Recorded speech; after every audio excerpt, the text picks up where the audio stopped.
आज मैं आपको एक ऐसी कहानी सुनाने जा रही हूँ जो हमें प्यार का असली मतलब समझाती है। ये कहानी हमें एक पिता का अपनी बेटी के लिए प्यार दिखाती है और एक लड़की का एक लड़के के लिए भी।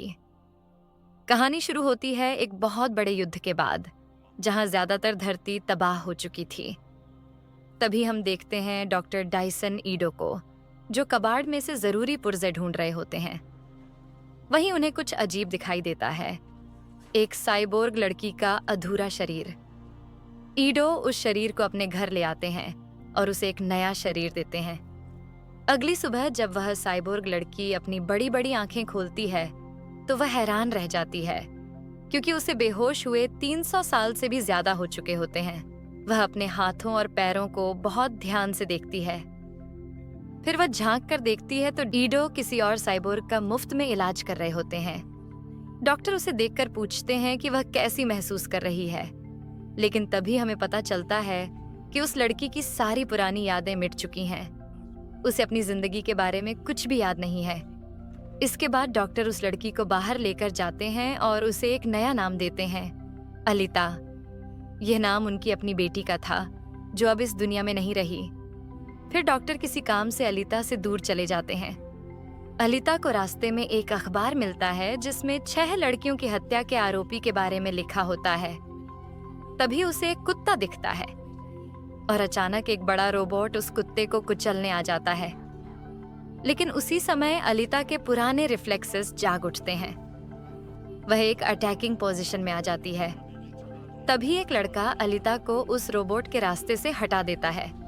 उस लड़के का नाम था ह्यूगो। ह्यूगो ने पहली बार अलिता जैसी साइबोर्ग को देखा था। तभी डॉक्टर भी आ जाते हैं, जिनसे ह्यूगो ने कुछ पार्ट्स मंगवाए थे। डॉक्टर अलिता को अपने साथ ले जाते हैं। फिर डॉक्टर अलिता को समझाते हैं कि अकेले कभी घर से दूर मत जाना। अगले दिन अलिता एक औरत से टकराती है। दरअसल वह औरत डॉक्टर की पत्नी थी। वह चाहती थी कि मोटर बॉल के लिए एक खतरनाक साइबोर्ग बनाया जाए, लेकिन डॉक्टर मना कर देते हैं, क्योंकि उनके बनाए हुए एक रोबोट ने ही उनकी बेटी को मार दिया था। इसके बाद अलिता की मुलाकात फिर से ह्यूगो से होती है। ह्यूगो उसे चॉकलेट खिलाता है। यह अलिता की जिंदगी का पहला चॉकलेट था। तब ह्यूगो उसे बताता है कि बड़े युद्ध के बाद जालिम ही एक आखिरी एयरशिप बचा था, जहां सिर्फ अमीर और ताकतवर लोग रहते थे, और जहां वे लोग रहते थे उस जगह का नाम था आयरन सिटी, जहां बाकी सब आम लोग बस गए थे। फिर ह्यूगो अलिता को मोटर बॉल खेलने के लिए कहता है। अलिता पहली बार यह खेल खेलती है, लेकिन सब देखकर हैरान रह जाते हैं, क्योंकि वह किसी प्रोफेशनल की तरह खेलती है। रात होती है। अलिता देखती है कि डॉक्टर एक बड़ा सूटकेस लेकर घर आ रहे होते हैं। उनके हाथ में चोट लगी होती है। अगली सुबह वह चोट बंधी होती है। अलिता को शक होता है तो वह अगली रात डॉक्टर का पीछा करती है। वहां वह देखती है कि डॉक्टर एक लड़की को मारने वाले होते हैं। अलिता उस लड़की को बचाने के लिए डॉक्टर को रोक देती है, पर असल में यह सब एक चाल होती है डॉक्टर को मारने की। तभी वहां आता है ग्रेविश्का, एक हत्यारा साइबोर्ग जो वेक्टर के लिए काम करता था। डॉक्टर उससे लड़ने की कोशिश करते हैं, लेकिन घायल हो जाते हैं। अलिता के सेंसेस फिर से जाग जाते हैं और वह उसके साथियों को खत्म कर देती है। लड़ाई में एक जबरदस्त किक मारकर अलिता ग्रेविश्का का हाथ तोड़ देती है। ग्रेविश्का उस समय अपनी जान बचाकर भाग जाता है। इस लड़ाई के दौरान अलिता अपनी पुरानी यादों की झलक भी देखने लगती है। इसके बाद हमें पता चलता है कि डॉक्टर असल में एक हंटर वॉरियर थे, जो आयरन सिटी की पुलिस जैसे होते हैं, जो इनाम के लिए अपराधियों का सफाया करते हैं। डॉक्टर एक फैक्ट्री के अंदर एक अपराधी का कटा हुआ सिर लेकर अपना इनाम लेते हैं। फिर अलिता ह्यूगो और उसके दोस्तों के साथ घूमने जाती है। ह्यूगो उसे एक पुराना स्पेसशिप दिखाता है। वह कहता है कि यह जहाज बहुत पुराना है, इसलिए कोई इसे छेड़ता नहीं। लेकिन अलिता उस जहाज की तरफ खींची चली जाती है और वहां से एक बिना सिर का रोबोटिक शरीर लेकर आती है। असल में वह शरीर अलिता के लिए ही बना था। अलिता डॉक्टर से कहती है कि उसकी बॉडी को उस शरीर से जोड़ दें, लेकिन डॉक्टर मना कर देते हैं। वह कहते हैं कि यह बॉडी एक हथियार है और बताते हैं कि अलिता 300 साल पुरानी है और जालिम की दुश्मन थी, जो अब आयरन सिटी पर राज कर रहा है। लेकिन अलिता कहती है कि वह एक वॉरियर है और नाराज होकर वहां से चली जाती है। ह्यूगो के साथ जाकर अपना नाम हंटर वॉरियर के लिए दर्ज करवा देती है। और अब अलिता भी एक बाउंटी हंटर बन चुकी थी, यानी एक हंटर वॉरियर। वो सीधे उस क्लब में पहुंचती है जहां सारे हंटर वॉरियर जमा होते थे। वहां जाकर वो सबके सामने कहती है, हमें ग्रिविश्का को मारना होगा। लेकिन जब लिस्ट देखी गई तो पाया कि ग्रिविश्का के सिर पर कोई इनाम ही नहीं है, इसलिए कोई भी उसका साथ देने को तैयार नहीं होता। उसी भीड़ में एक हंटर था, जेपैन। वो अलिता के शरीर का मजाक उड़ाने लगता है, पर अलिता बस एक ही किक में उसे जमीन पर फेंक देती है। इसके बाद वो बाकी सारे साइबोर्ग हंटरों को भी खुला चैलेंज देती है और सब एक साथ उस पर टूट पड़ते हैं। मगर तभी डॉक्टर डाइसन वहां आ जाते हैं और लड़ाई रुकवा देते हैं, क्योंकि वही तो हैं जो इन सबको रिपेयर करते हैं। तभी वहां ग्रिविश्का आ पहुंचता है। अब वो पहले से कहीं ज्यादा एडवांस और खतरनाक हो चुका था। वो अलिता पर हमला कर देता है। दोनों के बीच भयंकर लड़ाई छिड़ जाती है। अलिता पूरी ताकत से मुकाबला करती है, लेकिन ग्रिविश्का को खास उसी को मारने के लिए अपग्रेड किया गया था और नतीजा ये होता है कि वो अलिता को टुकड़े टुकड़े कर देता है। अलिता के शरीर का ज्यादातर हिस्सा नष्ट हो जाता है, सिर्फ एक हाथ बचता है। लेकिन इसी क्षण अलिता को अपनी पुरानी यादें लौटने लगती हैं। उसे याद आता है कि उसकी ट्रेनिंग सिर्फ और सिर्फ नोवा को मारने के लिए हुई थी। हाँ, वही नोवा जो जालिम शहर को कंट्रोल करता है।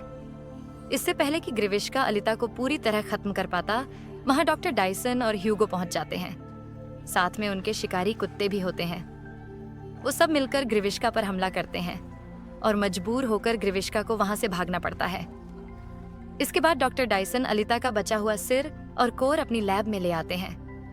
वो उसी बॉडी से जिसे अलिता स्पेसशिप से लाई थी उसे जोड़ देते हैं, क्योंकि वो बॉडी अलिता के कोर को पहचान लेती है और उसे स्वीकार कर लेती है। अब डाइसन अलिता से कहते हैं, अब तुम्हें ही तय करना है, तुम बुराई का साथ दोगी या अच्छाई का। दूसरी तरफ ग्रिविश्का विक्टर के पास पहुंचता है। अलिता ने उसे बुरी तरह घायल कर दिया था और तभी विक्टर के अंदर से नोवा बोलने लगता है। वो ग्रिविश्का से कहता है, तुम्हें किसी भी हालत में अलिता का दिल मेरे पास लाना होगा। उधर अलिता ह्यूगो से मिलने जाती है। ह्यूगो उसे बताता है कि जालिम जाने के लिए उसे $1 मिलियन की जरूरत है। दरअसल विक्टर ने उससे वादा किया था कि अगर उसके पास $1 मिलियन हो गए तो वो उसे जालिम भेज देगा। ये सुनकर अलिता अपना दिल निकालकर ह्यूगो को दे देती है। वो कहती है, यह अनमोल है, इसे बेचकर तुम्हें पैसे मिल जाएंगे। अलिता ऐसा इसलिए करती है क्योंकि वो ह्यूगो से सच्चा प्यार करती है और ह्यूगो भी उससे प्यार करता है। लेकिन ह्यूगो उसका दिल लेने से इनकार कर देता है। वो अलिता से कहता है कि उसे मोटरबॉल कंपटीशन में हिस्सा लेना चाहिए। अगर वो जीत गई तो शायद उन्हें जालिम जाने का मौका मिल सके। अलिता उसकी बात मान लेती है और ट्रायल्स के लिए तैयार होती है। इधर विक्टर बाकी सारे साइबोर्ग खिलाड़ियों को आदेश देता है, आज रात का खेल मोटरबॉल नहीं होगा, बल्कि तुम्हें अलिता को मारना है। जो भी उसे मारेगा उसे $5 लाख मिलेंगे। दूसरी तरफ ह्यूगो मोटरबॉल का मैच देखने के लिए जा रहा होता है। रास्ते में वो देखता है कि उसके पुराने साथी किसी साइबोर्ग के पार्ट्स चुरा रहे हैं। वो पहले ये काम करता था, लेकिन अब छोड़ चुका था, इसलिए वो भी ऐसा करने से मना कर देता है। तभी वहां जेपैन आ जाता है, वही हंटर जिसे अलिता ने क्लब में हराया था। अब वो बदला लेना चाहता है और क्योंकि उसे पता है कि अलिता ह्यूगो से प्यार करती है, वो ह्यूगो को मारना चाहता है। ह्यूगो कहता है, मैंने कोई जुर्म नहीं किया, तुम मुझे नहीं मार सकते।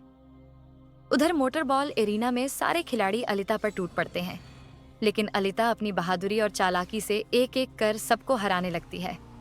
तभी उसे ह्यूगो का कॉल आता है। वो कहता है, जेपैन मेरे पीछे पड़ा है, वो मुझे मार देगा। अलिता खेल बीच में छोड़कर तुरंत बाहर निकल जाती है। कई साइबोर्ग उसका पीछा करते हैं, लेकिन वो सबको रास्ते में खत्म करती जाती है। आखिरकार वो ह्यूगो तक पहुंचती है और उसकी जान बचा लेती है। लेकिन तभी उसे पता चलता है कि अब ह्यूगो के सिर पर $30,000 का इनाम लग चुका है। ह्यूगो बताता है, मैंने किसी की हत्या नहीं की। जेपैन कहता है, मैं लाइसेंस प्राप्त हंटर हूं और ये मेरा शिकार है। अलिता कहती है, तो फिर इसका शिकार मैं करूंगी। लेकिन क्योंकि वो ह्यूगो से प्यार करती थी, वो उसे मार नहीं पाती। तभी सिक्योरिटी भी आ पहुंचती है और ह्यूगो को अपने साथ ले जाना चाहती है, लेकिन अलिता उसे छुड़ाकर अपनी तरफ ले जाती है। वो उससे पूछती है, ह्यूगो, तुमने ऐसा क्यों किया?